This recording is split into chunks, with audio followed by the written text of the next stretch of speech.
রায়গঞ্জের public bus stand চত্বরে আজ ক্ষোভে ফেটে পড়লেন শ্রমজীবী অটো চালকেরা। দীর্ঘদিন ধরে বিভিন্ন অজুহাতে অটো চালক ও গাড়ির মালিকদের কাছ থেকে অবৈধভাবে টাকা তোলার অভিযোগ তুলে তারা বিক্ষোভে সামিল হন। বিক্ষোভকারীদের একাংশের দাবি, বিগত 15 বছরের শাসনকালে ভয় ও চাপের পরিবেশে তারা প্রতিবাদ করতে পারেনি। সাধারণ মানুষের ভোট সরকার পরিবর্তনের পর এবার তারা স্পষ্ট বার্তা দিতে চাইছেন, বৈধ কাগজপত্র ছাড়া কোনো রকম চাঁদা বা অর্থ আর দেওয়া হবে না। অটো চালকদের অভিযোগ, চেন পার্কিং এবং অন্যান্য নানা খাতে দীর্ঘদিন ধরে তাদের কাছ থেকে অর্থ আদায় করা হয়েছে। অনেক ক্ষেত্রেই এই আদায়ের কোনো বৈধ নীতি বা সরকারি রসিদ দেওয়া হতো না, ফলে প্রতিদিনের সামান্য আয়ের বড় একটা অংশ এভাবেই চলে যেত। এতে সংসার চালাতে চরম সমস্যায় পড়তে হতো শ্রমজীবী চালকদের। এক অটো চালক বলেন, আমরা সারাদিন পরিশ্রম করে অটো চালিয়ে পরিবার চালাই, তার মধ্যেও নানা নামে টাকা দিতে হয়। সরকার বদলেছে, এখন আমরা চাই স্বচ্ছতা আসুক, বৈধ কাগজ ছাড়া আর কাউকে কোনো টাকা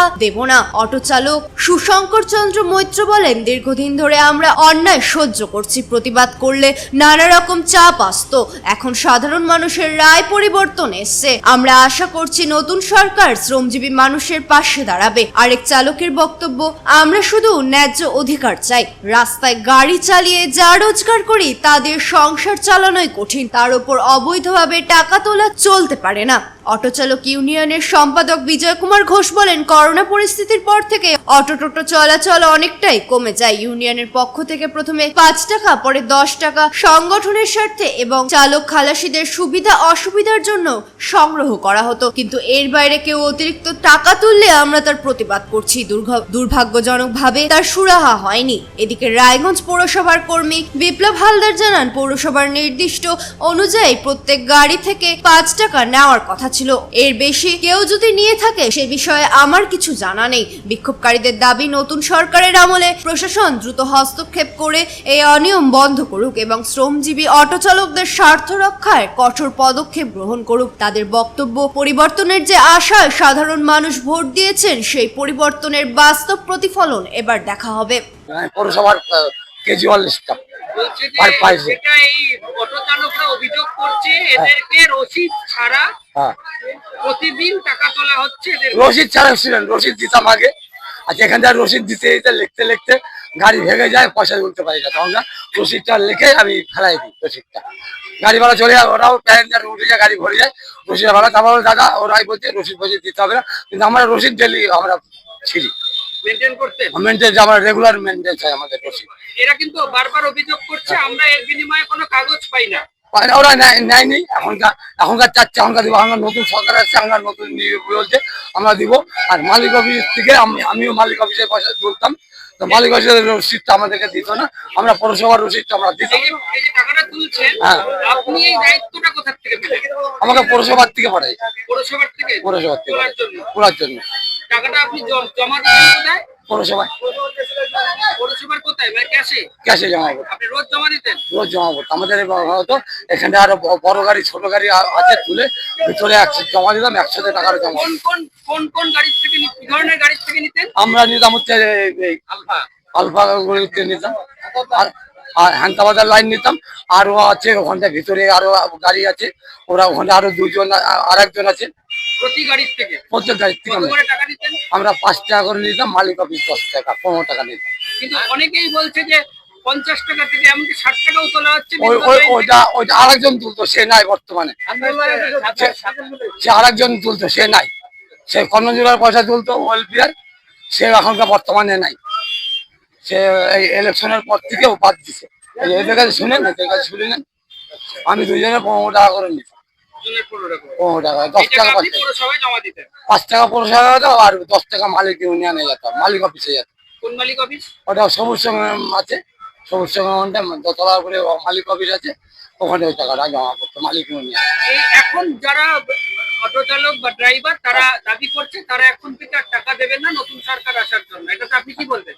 এটা আমি কি বলবো, আমাকে টাকা পাঠাচ্ছে, আমার যদি না যায় আমি অফিসে জানাবো এরকম ব্যাপার, নতুন সরকার করবে, ইউনিয়ন হবে, তারপরে টাকা দিবে, আমি এটা জানাবো। মূলত এই টাকাটা দিয়ে কি করা হয়? এই টাকাটা দিয়ে আপনার আছে আমাদের পৌরসভার, এই টাকাটা দিয়ে লাইট, রাস্তাঘাট ঠিক হয়, লাইট ফাইট চলে, আমাদের বেতন দেয় এই পয়সাটা দিয়ে। এই তাহলে তো আমরা তো 6 মাস ধরে বেতন পাই না। আপনি কি পৌরসভার কর্মী? আমি পৌরসভার কর্মী এসপি বিপ্লব হালদার, সম্পাদক বিজয় কুমার ঘোষ।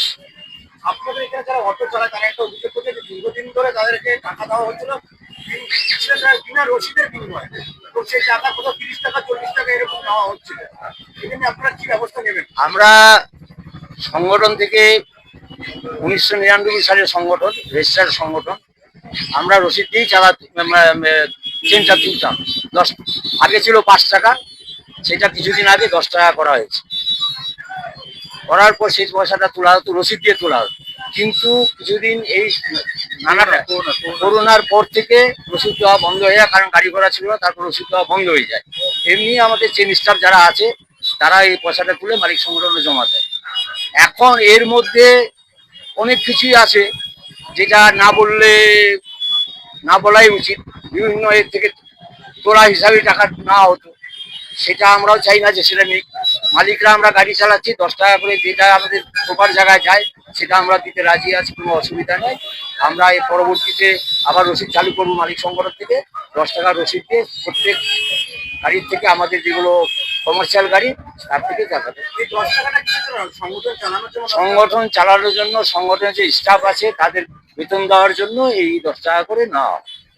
কিন্তু কোনো ক্ষেত্রে ড্রাইভাররা দাবি করছে 50 এমনকি 60 টাকা করেও নেওয়া হয়েছে কিন্তু লাইন পাইনি। সব নাইটে এইভাবে হচ্ছিল, এখন এর জন্যই তো অপেক্ষায় ছিল সবাই। এতদিন সেইভাবে দাঁড়ানো কেন তাহলে? আমরা প্রতিবাদ করছিলাম, সেই প্রতিবাদ গ্রাহ্য হয়নি। তাহলে কি এটা সরকার চেঞ্জ হওয়ারই একটা ফল? এখন তো আপাতত তাই দিয়ে যাচ্ছে। থেকে দুর্নীতি করে চাঁদা নেওয়া হতো, যা আমরা কোনো হিসেবে পাই না। এই টাকা কোথায় যেত, কি করতো, আমার খোঁজ পাওয়া যায়নি।